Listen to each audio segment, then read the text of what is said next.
राधे राधे प्यारे भक्तों, क्या तुमने कभी सोचा है कि असली खुशी कहाँ छुपी है? लोग दौड़ते हैं, भागते हैं, रिश्तों में, धन में, शोहरत में तलाश करते हैं, पर फिर भी क्यों लगता है कि दिल खाली है?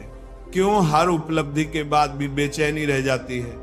कृष्ण यही सिखाते हैं, खुशी कोई बाहर की चीज नहीं, ये तो तुम्हारे भीतर है। जिस दिन तुम खुद को खुश रखना सीख जाओगे, उस दिन दुनिया की कोई ताकत तुम्हें दुखी नहीं कर पाएगी। कृष्ण अर्जुन से कहते हैं, जीवन का सबसे बड़ा युद्ध अपने ही मन से है। बाहर की लड़ाइयां तो केवल परिणाम है, असली जीत तब होती है जब मनुष्य अपने अंदर संतुलन पाता है। जरा सोचो, जब तुम्हारा मन ही तुम्हारे खिलाफ हो जाए तो फिर संसार में कौन तुम्हें बचा सकता है?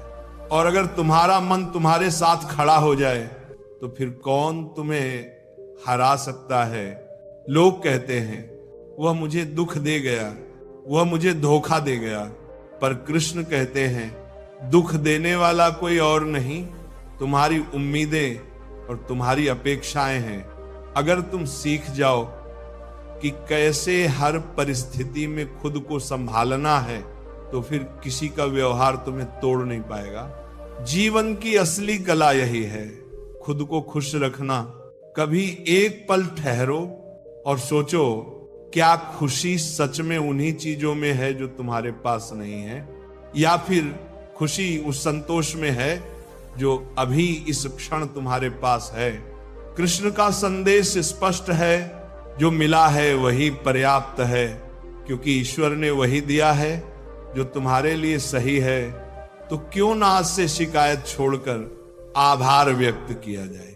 याद रखो, जब तुम खुद से प्रेम करना सीख जाते हो तो दुनिया तुम्हारी नकल करने लगती है। अगर तुम उदास रहोगे तो आसपास का माहौल भी बोझिल हो जाएगा, लेकिन अगर तुम मुस्कुराओगे तो सबसे अंधेरे क्षण भी रोशन हो जाएंगे। यही आत्मशक्ति है, यही कृष्णवाणी है। कृष्ण कहते हैं, जो मनुष्य अपने भीतर सुख खोज लेता है वह कभी खाली नहीं होता। सोचो जरा, जब किसी को लगातार बाहर की चीजों से ही उम्मीद होती है तो उसकी हालत क्या होती है? आज धन नहीं मिला तो दुखी, कल सम्मान नहीं मिला तो परेशान, परसों कोई उसकी तारीफ ना कर दे तो बेचैन। ऐसा जीवन कैसा जीवन? ये तो एक कैद है, एक बंधन है। पर जिसने यह रहस्य समझ लिया कि असली खजाना भीतर है, वो कभी टूटता नहीं। जीवन की राह हमेशा सीधी और सरल नहीं होती। कभी पहाड़ों जैसी कठिनाई सामने खड़ी होगी, कभी रेगिस्तान जैसी प्यास लगेगी, तो कभी आंधी जैसा तूफान आएगा। लेकिन इन सबके बीच अगर मनुष्य ने ये ठान लिया कि मुझे अपनी शांति नहीं खोनी है, तो फिर पूरी दुनिया हार मान जाएगी। और ये शक्ति केवल ज्ञान से आती है, वही ज्ञान जो कृष्ण ने गीता के रूप में दिया। अर्जुन की तरह हम सबके जीवन में भी ऐसे पल आते हैं जब हम भ्रमित हो जाते हैं, सोचते हैं क्या सही है, क्या गलत है, किस रास्ते पर चलना है। उस समय हमें किसी सहारे की तलाश होती है, पर कृष्ण कहते हैं, असली सहारा तुम्हारे भीतर ही है। तुम्हारा विवेक, तुम्हारी आत्मा, वही तुम्हारा मार्गदर्शक है। जब तुम खुद को सुनना सीख जाते हो तो जीवन की गूंज साफ साफ सुनाई देती है। खुद को खुश रखना मतलब ये नहीं कि हर समस्या से भाग जाना, बल्कि ये सीख लेना कि समस्या चाहे कितनी भी बड़ी क्यों ना हो, मन को बिखरने नहीं देना, मुस्कान बनाए रखना, आत्मबल बनाए रखना और विश्वास बनाए रखना, यही असली विजय है। और जब व्यक्ति ऐसा कर लेता है तो दुनिया भी उसकी शक्ति को पहचान लेती है। याद रखो, जो व्यक्ति हर हाल में संतुलित रहता है वही दूसरों को भी शक्ति देता है। अगर तुम खुद भीतर से मजबूत हो तो तुम्हारी उपस्थिति ही दूसरों के लिए आश्रय बन जाएगी। ये वही स्थिति है जिसे कृष्ण स्थित प्रज्ञ कहते हैं, यानी ऐसा इंसान जिसे ना दुख हिला सके ना सुख बहका सके। कृष्ण का संदेश ये है कि जीवन की सबसे बड़ी शक्ति आत्मनिर्भरता है। अगर तुम्हारी मुस्कान किसी और के व्यवहार पर टिकी है तो तुम हमेशा कमजोर रहोगे, पर जब तुम्हारी मुस्कान तुम्हारे अपने निर्णय से जन्म लेती है तब कोई भी उसे छीन नहीं सकता। ये स्वतंत्रता ही असली आनंद है। सोचो, नदी जब बहती है तो उसे पर्वत, पथरीली जमीन, गड्ढे, खाई सब मिलते हैं। क्या नदी रुक जाती है? नहीं, वो अपनी राह बनाती है, अपनी धारा तय करती है। उसी तरह इंसान को भी परिस्थितियों के हिसाब से खुद को ढालना होता है। अगर रास्ते कठिन हैं तो उनसे डरकर बैठना मत, बल्कि यह तय करना कि मैं अपनी खुशी का रास्ता खुद बनाऊंगा। अक्सर लोग कहते हैं जब सब कुछ ठीक होगा तब मैं खुश रहूंगा, लेकिन सच्चाई उल्टी है। जब तुम खुश रहना सीख लोगे तभी सब कुछ ठीक लगने लगेगा, क्योंकि दुनिया वैसी ही दिखती है जैसी तुम्हारी नजर होती है। अगर तुम्हारी नजर निराशा से भरी है तो स्वर्ग भी नरक लगने लगेगा, और अगर तुम्हारी नजर विश्वास से भरी है तो नरक भी तुम्हें सबक सिखाकर स्वर्ग जैसा अनुभव देगा। कृष्ण ये भी सिखाते हैं कि खुशी एक साधना है, इसे रोज चुनना पड़ता है। जैसे सांस लेना, सुबह उठो और मन में ये संकल्प भरो कि चाहे आज क्या भी हो, मैं अपनी शांति नहीं खोऊंगा। ये वचन ही तुम्हें पूरे दिन मजबूती देगा। और अगर दिन में कहीं हार भी मानने का मन हो तो बस अपने अंदर कृष्ण की आवाज सुनो, डर मत, मैं तेरे साथ हूं। खुद को खुश रखना सीखना मतलब ये नहीं कि तुम दूसरों से मुंह मोड़ लो। इसका अर्थ यह है कि तुम्हारी जड़ें इतनी गहरी हो कि बाहरी आंधियां उन्हें हिला ना सके। जब पेड़ की जड़ें मजबूत होती हैं तो चाहे तूफान कितना भी तेज हो, पेड़ खड़ा रहता है। उसी तरह जो इंसान अपने भीतर स्थिर हो गया है, उसके सामने कोई परिस्थिति टिक नहीं सकती। मनुष्य की सबसे बड़ी भूल यह है कि वह अपने दुख का कारण हमेशा दूसरों को मानता है। कभी हालात को दोष देता है, कभी परिवार को, कभी समाज को, तो कभी भाग्य को।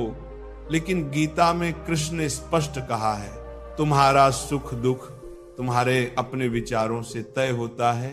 यानी बाहर का संसार तुम्हें बस परिस्थिति देता है, पर तुम्हारे मन की प्रतिक्रिया ही असली परिणाम बनाती है। अगर तुम अपने मन को साध लोगे तो दुख का असर भी खत्म हो जाएगा। सोचो, युद्ध भूमि में खड़ा अर्जुन रो रहा था, हथियार डाल चुका था, सामने अपनों को देखकर उसका दिल कांप रहा था। लेकिन कृष्ण ने उसे यही सिखाया कि जब तक तुम अपनी भावनाओं के गुलाम बने रहोगे तुम कभी सही निर्णय नहीं ले पाओगे, और जब तुम अपने मन को नियंत्रित कर लोगे तभी जीवन का हर युद्ध जीत लोगे। यही संदेश हर इंसान के लिए है। खुद पर अधिकार पाओ, तभी खुशी तुम्हारे हाथों में होगी। खुद को खुश रखना एक साधारण आदत नहीं, ये आत्मा की गहराई से जुड़ा निर्णय है। जब इंसान ये ठान लेता है कि मैं अपनी ऊर्जा नकारात्मकता में बर्बाद नहीं करूंगा, तो उसकी आभा ही बदल जाती है। लोग उसके पास बैठकर शांति अनुभव करने लगते हैं। उसकी बातें दवा जैसी असर करती हैं। यही कारण है कि इतिहास में जिन लोगों ने आत्मबल को साध लिया वही आज भी प्रेरणा के स्रोत बने हुए हैं। कभी गौर किया है, जब तुम्हारा मन हंसता है तो वही भोजन स्वादिष्ट लगता है जो कल फीका लग रहा था, वही घर आरामदायक लगता है जो कल बोझ जैसा लग रहा था। तो असली बदलाव बाहर नहीं, तुम्हारे भीतर होता है। इसीलिए कृष्ण बार बार कहते हैं, अपने मन को जीत लो, यही सबसे बड़ी विजय है। खुशी का अर्थ ये नहीं कि जीवन में दुख खत्म हो जाएगा, दुख तो आएगा ही, पर फर्क ये पड़ेगा कि तुम उसे कैसे देखते हो। अगर तुम उसे एक बोझ मानोगे तो वह तुम्हें तोड़ देगा, लेकिन अगर तुम उसे एक शिक्षा मानोगे तो वही दुख तुम्हें और मजबूत बना देगा। यही गीता का सार है। परिस्थिति को शत्रु नहीं गुरु मानो। हर सुबह जब तुम जागते हो तो तुम्हारे पास दो विकल्प होते हैं, या तो बीते कल की शिकायतें ढोते रहो, या फिर नए दिन को एक अवसर मानकर मुस्कान से शुरू करो। कृष्ण यही सिखाते हैं कि अतीत का बोझ वर्तमान की खुशी को मत कुचलने दो। बीता हुआ कल बदल नहीं सकता, लेकिन आज की सोच बदल सकती है, और यही सोच तुम्हारे आने वाले कल को बदल देती है। लोग अक्सर पूछते हैं हमेशा खुश कैसे रहा जाए। इसका उत्तर बड़ा सरल है, अपने मन को लगातार सकारात्मक ऊर्जा दो।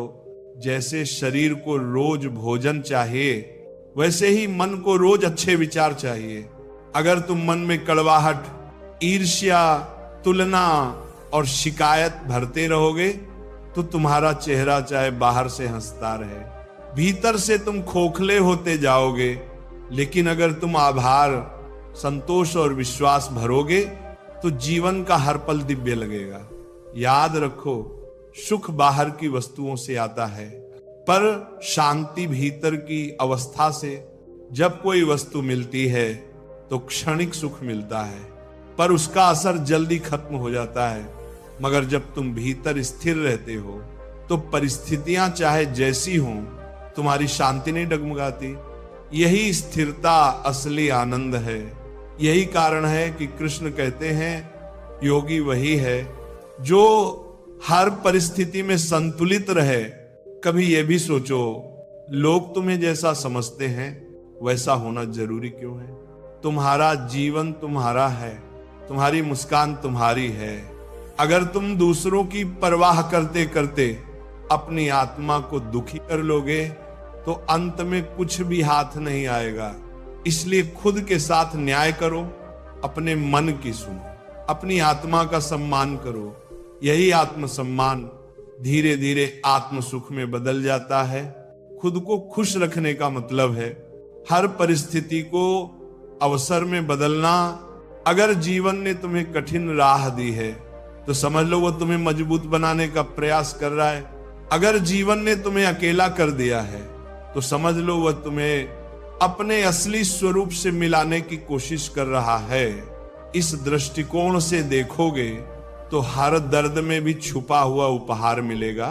जीवन में कई बार हमें लगता है कि सब कुछ हमारे खिलाफ हो रहा है। रिश्तों में तनाव, काम में असफलता, समाज में आलोचना, और ऐसे क्षणों में हम टूटने लगते हैं। पर कृष्ण सिखाते हैं कि यह टूटना भी असली हार नहीं है। असली हार तो तब होती है जब तुम उठने की कोशिश ही छोड़ देते हो। इसीलिए जब हालात कठिन हो तब खुद को यह याद दिलाओ, मैं इस परिस्थिति से बड़ा हूं, मेरी आत्मा इन सब सीमाओं से ऊपर है। यही सोच तुम्हारे भीतर एक नई ऊर्जा जगाती है।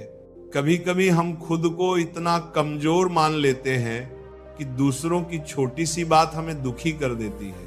लेकिन कृष्ण ने कहा है जो आत्मा को जान लेता है उसे कोई चोट नहीं पहुंचा सकता। सोचो इस पर। अगर तुम्हें यह एहसास हो जाए कि तुम सिर्फ ये शरीर नहीं बल्कि अनंत आत्मा हो, तो फिर दूसरों की आलोचना, ताने या धोखा तुम्हें कितना प्रभावित कर पाएगा? शायद बिल्कुल भी नहीं। यही जागरूकता ही असली सुख का आधार है। खुद को खुश रखने का एक और रहस्य है सेवा का भाव। जब तुम सिर्फ अपने लिए जीते हो तो खुशी सीमित रह जाती है, लेकिन जब तुम दूसरों के जीवन में रोशनी भरते हो तो तुम्हारे भीतर एक अजीब सी तृप्ति जन्म लेती है। यही कारण है कि कृष्ण ने गीता में कहा निस्वार्थ कर्म ही योग है। सोचो जब तुम्हारे कर्म से किसी के जीवन में मुस्कान आती है तो वह मुस्कान तुम्हारे भीतर भी गूंजने लगती है। ध्यान रखो, खुशी कभी भविष्य में नहीं मिलती।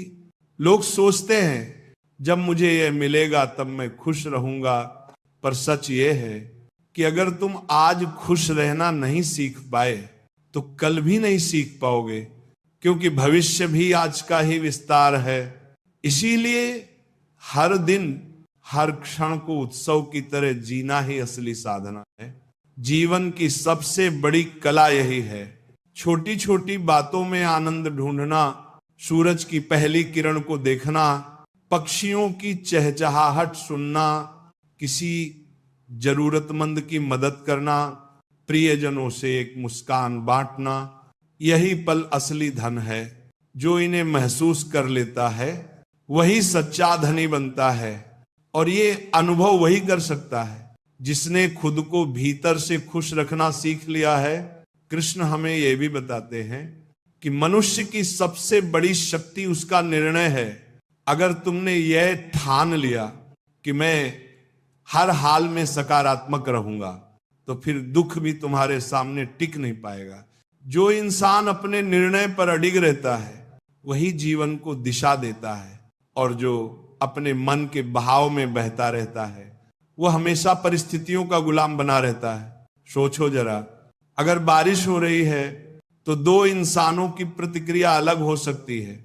एक व्यक्ति शिकायत करेगा कि कपड़े गीले हो गए, तो दूसरा व्यक्ति उस बारिश में नाचकर आनंद लेगा। बारिश तो वही है पर नजरिया अलग है। यही जीवन का रहस्य है। परिस्थितियां सबको समान मिलती हैं, लेकिन खुश रहने का चुनाव सबका अलग अलग होता है। कभी यह भी समझो कि दुख केवल तब बढ़ता है जब हम तुलना करने लगते हैं। दूसरों की जिंदगी देखकर हम अपनी खुशी खो देते हैं, लेकिन कृष्ण कहते हैं अपना धर्म करो, दूसरों की नकल मत करो, यानी अपनी राह पर चलो, क्योंकि तुम्हारा जीवन तुम्हारी यात्रा है। अगर तुम किसी और के रास्ते पर चलोगे तो ना तो वहां संतोष मिलेगा और ना ही आनंद। खुद को खुश रखने का एक और बड़ा साधन है क्षमा। जब तुम किसी के प्रति द्वेष पालकर बैठते हो तो वह बोझ तुम्हें ही भीतर से खाता है, लेकिन जब तुम माफ करना सीख जाते हो तो तुम्हारे दिल का बोझ हल्का हो जाता है, और हल्का मन ही खुश रह सकता है। यही कारण है कि कृष्ण ने करुणा और दया को सर्वोच्च गुण बताया। ये मत सोचो कि खुशी का अर्थ है हमेशा हंसते रहना। असली खुशी का अर्थ है भीतर की स्थिरता। जैसे समुद्र बाहर से तूफानी दिख सकता है पर उसकी गहराई हमेशा शांत रहती है, वैसे ही जो व्यक्ति भीतर से स्थिर है उसकी बाहरी परिस्थितियां चाहे जैसी हों वो टूटता नहीं। ये स्थिरता साधना से आती है, आत्मचिंतन से आती है। याद रखो, जीवन की खूबसूरती तभी महसूस होती है जब तुम अपने वर्तमान को अपनाते हो। अगर तुम अतीत में अटके रहे या भविष्य की चिंता में डूबे रहे तो वर्तमान का आनंद खो दोगे, और वर्तमान ही असली खजाना है। कृष्ण यही सिखाते हैं, क्षण को जियो, कर्म करो, फल की चिंता मत करो। यही सूत्र जीवन को सहज और आनंदमय बना देता है। कृष्ण का संदेश केवल युद्ध भूमि तक सीमित नहीं है, बल्कि हमारे रोजमर्रा के जीवन का मार्गदर्शन भी करता है। जब इंसान हर छोटी बात पर क्रोधित हो जाता है तब वो अपनी ही ऊर्जा खो देता है। सोचो, अगर हर दिन तुम दूसरों की बातों में फंसते रहोगे तो तुम्हारे पास खुद के लिए समय ही नहीं बचेगा। असली कला यह है कि कौन सी बात को महत्व देना है और किसे नजरअंदाज कर देना है। यही विवेक ही तुम्हें शांति और खुशी दोनों देगा। कभी कभी जीवन हमें ऐसे मोड़ पर लाता है जहां समझ ही नहीं आता कि किस पर भरोसा किया जाए। दोस्त बदल जाते हैं, अपने भी पराये हो जाते हैं, पर कृष्ण सिखाते हैं कि सबसे बड़ा भरोसा अपने भीतर की शक्ति पर करो, क्योंकि जब तुम खुद पर विश्वास करोगे तब कोई भी तुम्हें डिगा नहीं पाएगा। आत्मविश्वास ही वह दीपक है जो सबसे गहरी अंधेरी रात में भी तुम्हें राह दिखाता है। खुद को खुश रखने का एक तरीका है आभार व्यक्त करना। जो मिला है उसका शुक्रिया अदा करना सीखो। जब तुम ये देखने लगते हो कि तुम्हारे पास क्या है तो जीवन सुंदर लगने लगता है। पर अगर तुम केवल यह सोचते रहोगे कि तुम्हारे पास क्या नहीं है तो चाहे कितना भी पालो तुम्हें कमी ही महसूस होगी। आभार वह चाबी है जो भीतर की तिजोरी खोल देती है और वहां छुपा है सच्चा सुख। कृष्ण बार बार ये कहते हैं कि मनुष्य वही है जो अपने कर्मों से दुनिया को बेहतर बनाता है। जब तुम अपने कर्म को पूरी निष्ठा से करते हो तो तुम केवल बाहरी सफलता ही नहीं पाते बल्कि भीतर भी संतोष पाते हो। यही संतोष तुम्हें निरंतर प्रसन्न रखता है।